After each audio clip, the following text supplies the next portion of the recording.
Isang pinagpalang umaga po mga kapatid, mga Kristiyanong kabataan at young adults at lahat ng mga Kristiyanong kabataan all over the Philippines and all over the world. Please don't forget to subscribe on my YouTube channel and follow on my TikTok account para dun nyo i-like at i-share ang ating napag-usapang video nung nakarang linggo at sa mga susunod na iba pang episodes ng ating pagbabahagi ng salita ng Panginoon.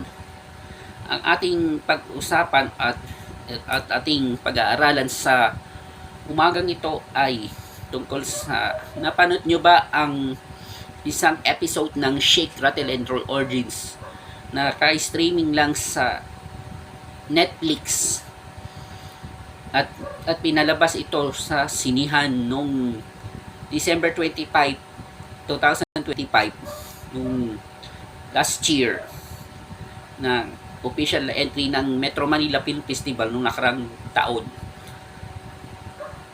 Ang ating pag-usapan ngayon, umagang ito ay napanood nyo ba ang pelikulang Shake, Rattle and Roll Evil Origins 1775 episodes? Kaya bibilisan ko po para hindi po tayo babagal.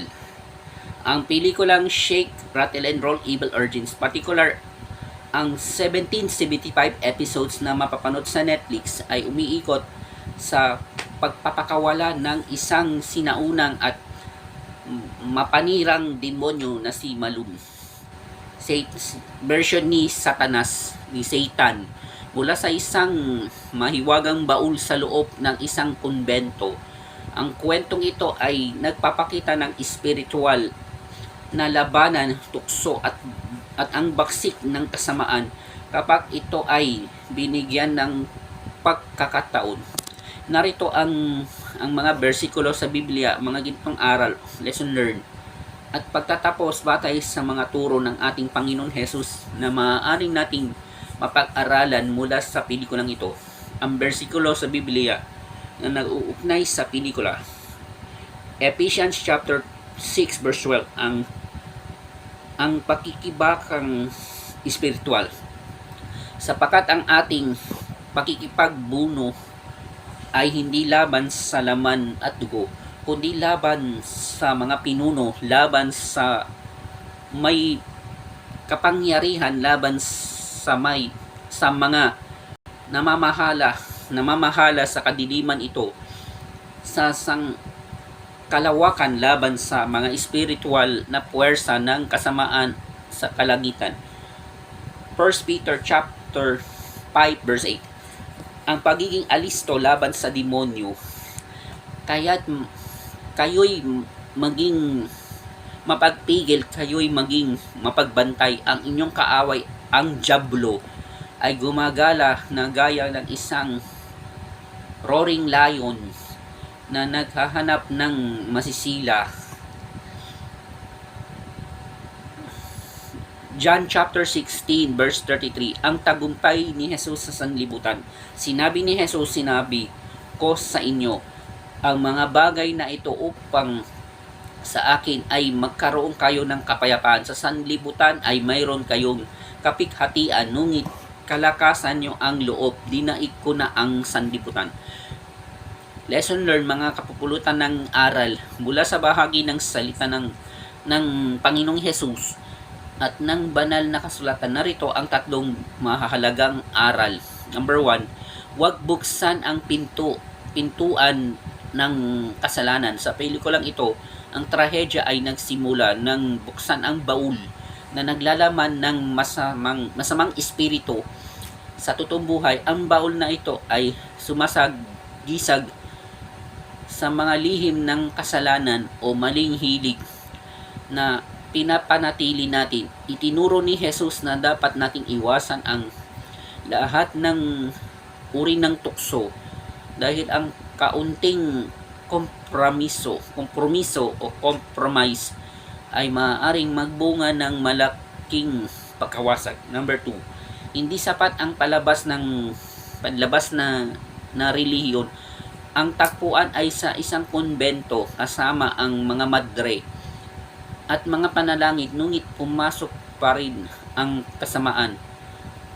Ipinapaalala nito sa ang babala ni Jesus laban sa paimbabaw na pananampalataya.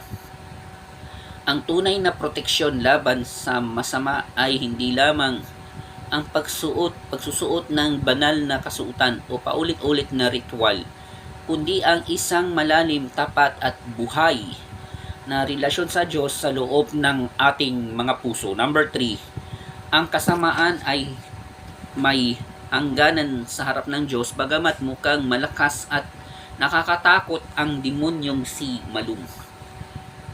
Ang kasamaan ay palaging may hangganan. Sa pamamagitan ng pananampalataya ng pagtawag sa pangalan ng Panginoon, may kapangyarihan na ang tao na lumaban at magtagumpay laban sa dilim.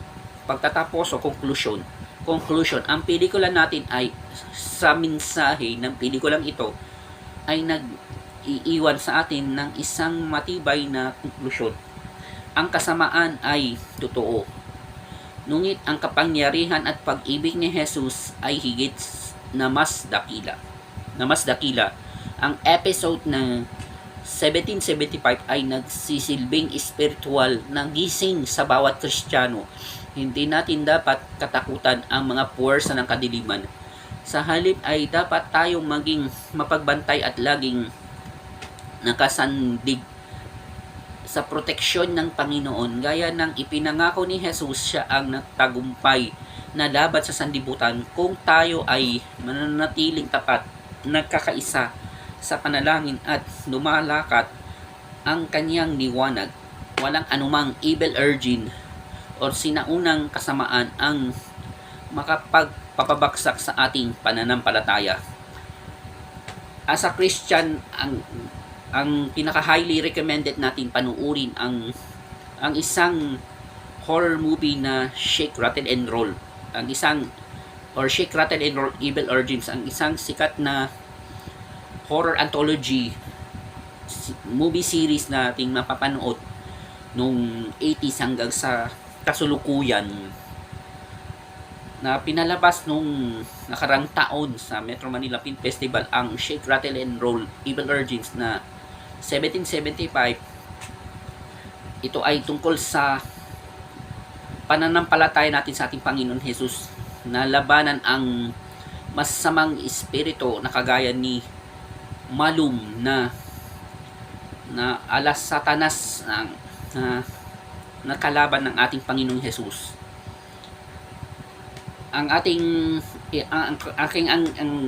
na rate sa episode ng Shake, Rattle and Roll Evil Origins is 10/10 dahil napakaganda. Ang unang episode nating napanood ay tungkol sa pananampalataya sa ating Panginoong Jesus. Sa kanilang pananampalataya, ang mga madre sa loob ng kumbento laban sa masamang na nilalang na si Malum na Satan version o version ni Satanas sa pelikulang ito. Muli po mga kapatid, isang pinagpalang umaga po, isang pinagpalang tanghali, isang pinagpalang hapon, isang pinagpalang gabi, at isang pinagpalang madaling araw po sa inyong lahat, mga kapatid, mga kikibis at mga youth, mga young adults at lahat ng mga Kristiyanong kabataan all over the Philippines and all over the world. Ingat po tayo and keep safe po always. At huwag kalimutan na manalangin tayo sa ating Panginoong Jesus sa umaga at gabi.